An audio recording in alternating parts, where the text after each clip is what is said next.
আসসালামু আলাইকুম দর্শক, খুবই গুরুত্বপূর্ণ একটি খবর আপনাদেরকে শেয়ার করছি। অনেক রাতে বুঝতেই পারছেন যে জরুরি বলেই এবং গুরুত্বপূর্ণ মনে করছি বলেই আপনাদের সামনে হাজির হয়েছি। খবরের শিরোনাম বলি, আজকের পত্রিকায় কিছুক্ষণ আগে আপ হয়েছে। সেখানে বলা হচ্ছে সেনা প্রধানের সঙ্গে জামাতের নেতাদের বৈঠক। দর্শক বুঝতেই পারছেন যে এটা কোনো স্বাভাবিক ঘটনা না, অস্বাভাবিক পরিস্থিতিতেই এই ধরনের বৈঠক চলে এবং গত কিছুদিন থেকে একটা টালমাটাল অবস্থা ছিল, যার প্রেক্ষিতে রাজনৈতিক দলগুলোর সঙ্গে ডক্টর মোহাম্মদ ইউনূসের বৈঠক হয়েছে। সেই বৈঠক থেকে কি ফয়সালা এসছে সেটা কিন্তু এখনো প্রকাশ হয়নি, কিন্তু বাহ্যিকভাবে যে পরিস্থিতি সেটার কিন্তু খুব একটা উন্নতি হয়নি। সচিবালয় থেকে শুরু করে বিভিন্ন জায়গায় যে আন্দোলন সংগ্রাম চলছে, এমনকি ইশরাক হোসেনকে পর্যন্ত শপথ নেয়নি। তার মানে সরকার তার অবস্থানে হয়তো অটল আছে।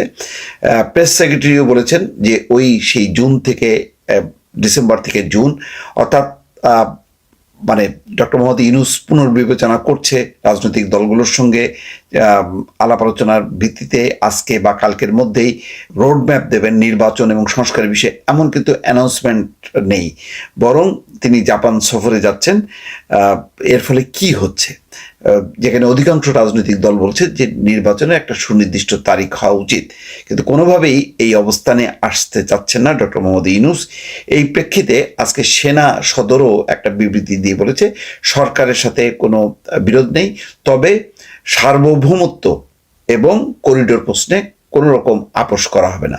অর্থাৎ সরকারের সাথে কোনো বিরোধ নেই, সেনাবাহিনী তার নিজের অবস্থানে অটল আছে এবং ধারণা দিয়েছে যে করিডোর সম্পর্কে সেনাপ্রধান যেটি বলেছে, অর্থাৎ নির্বাচিত সরকার সেই ব্যাপারে ফয়সালা করবে, তার আগে অন্য কোনো সরকার না, সেটা সেই মেসেজটা সেনাপ্রধান আগেই দিয়েছেন।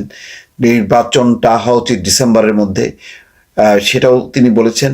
এবং বন্দর, চট্টগ্রাম বন্দর বিদেশিদেরকে দেয়া যাবে না, বা এই বিষয়ে সিদ্ধান্তটা নেবে হচ্ছে নির্বাচিত সরকার। এইরকম অবস্থা যখন আলোচনা হচ্ছে যে সেনাবাহিনীর সঙ্গে বা সেনা প্রধানের সঙ্গে ডক্টর মোহাম্মদ ইউনূসের কোনো দ্বন্দ্ব সংঘাত হলো কিনা, রাজনৈতিক দলগুলোর সঙ্গে দূরত্ব বাড়লো কিনা। আমির খাসরুম আহমদ চৌধুরী বলেছেন যে গণতন্ত্রের উত্তরণের বিষয়ে যদি সেনাপ্রধান বক্তব্য রাখেন তাহলে সমস্যা কি।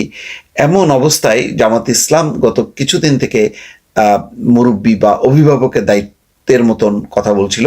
তারা বলছিল যে ফ্যাসিবাদ বিরোধী সমস্ত শক্তিকে ঐক্যবদ্ধ থাকতে হবে, কোনোভাবে ফাটল ধরানো যাবে না। এবং তারাও বলছিল যে নির্বাচনে রোডম্যাপ এবং সংস্কারের রোডম্যাপ দিতে হবে। এমন একটা অবস্থায় রাতের বেলায় বৈঠক করেছেন জামাতের নেতারা সেনাপ্রধানের সঙ্গে। শনিবার রাতে দলের আমির ডাক্তার শফিকুর রহমান এবং নায়েবে আমির সৈয়দ আবদুল্লাহ মোহাম্মদ তাহের এই বৈঠকে অংশ নেন বলে দলের একটি সূত্র নিশ্চিত করেছে। বৈঠকের বিষয়ে জানতে চাইলে আবদুল্লাহ মোহাম্মদ তাহের জানান, আসলে এটা তো সৌজন্য সাক্ষাৎ ছিল, আর সামগ্রিকভাবে বর্তমান পরিস্থিতির ব্যাপারে কিছুটা কথাবার্তা হয়েছে।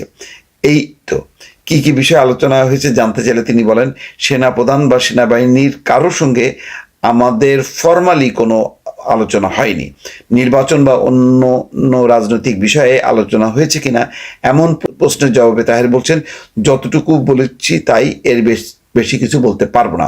তার মানে এটা বোঝাই যায় যে এটা বডি ল্যাঙ্গুয়েজটা হলো এই যে অনেক বিষয়ে আলোচনা হয়েছে, কিন্তু যেহেতু ইনফর্মাল, আনুষ্ঠানিক না, এবং এই ব্যাপারে বক্তব্য দিতে গেলে অনেক রকম রাজনৈতিক জটিলতা প্রশ্ন আসতে পারে, একটা অস্থিরতা তৈরি হতে পারে সরকারের ভেতরে, সুতরাং এই বিষয়ে তারা আর মুখ খুলছেন না। সম্প্রতি জাতীয় নির্বাচনের রোডম্যাপ প্রশ্নে অস্থির হয়ে ওঠে রাজনৈতিক প্রেক্ষাপট। এরপর প্রধান উপদেষ্টার পদত্যাগের খবরে আরো ঘনীভূত হয় পরিস্থিতি। এমন প্রেক্ষাপটে সর্বদলীয় বৈঠকের দাবি করেছিলেন জামাতের আমির শফিকুর রহমান। শফিকুর রহমানই কিন্তু বারবার বলছিলেন এবং তিনি আহ্বান জানাচ্ছিলেন সরকারের প্রতি যাতে সর্বদলীয় বৈঠক হয়। শেষে সরকার নিজের থেকে না, অর্থাৎ ডাক্তার শফিকুর রহমানের আহ্বানের প্রেক্ষিতে বৈঠকটি করে এবং বৈঠকের খোলামেলা আলোচনা হয়েছে, খুব হৃদ্যতাপূর্ণ আলোচনাই হয়েছে, কিন্তু তার থেকে কি দাবি মানলেন না সেই বিষয়টা কিন্তু স্পষ্ট হয়নি।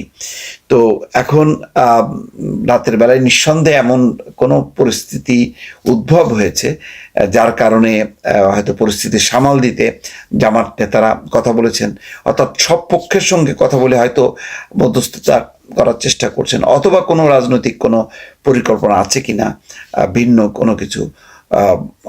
অনেকে বলছেন যে সর্বদলীয় সরকার হতে পারে, নির্বাচন দ্রুত হতে পারে, এমন কথাবার্তাও হচ্ছে। এখন কোন পক্ষ থেকে কিভাবে হচ্ছে বিষয় কিন্তু এখনো পরিষ্কার হয়নি। সেজন্য অনেকেই বলছেন যে আলোচনা হয়েছে কিন্তু অনিশ্চয়তাটা কিন্তু দূর হয়নি। রাতের বেলায় এই বৈঠকের পর নিশ্চয়ই আগামীকাল আরও দর্শক আপনাদেরকে জানাবো, আপডেট জানানোর চেষ্টা করব যে বৈঠকের বিস্তারিত দিক কি কি ছিল। ভালো থাকবেন, আল্লাহ হাফেজ।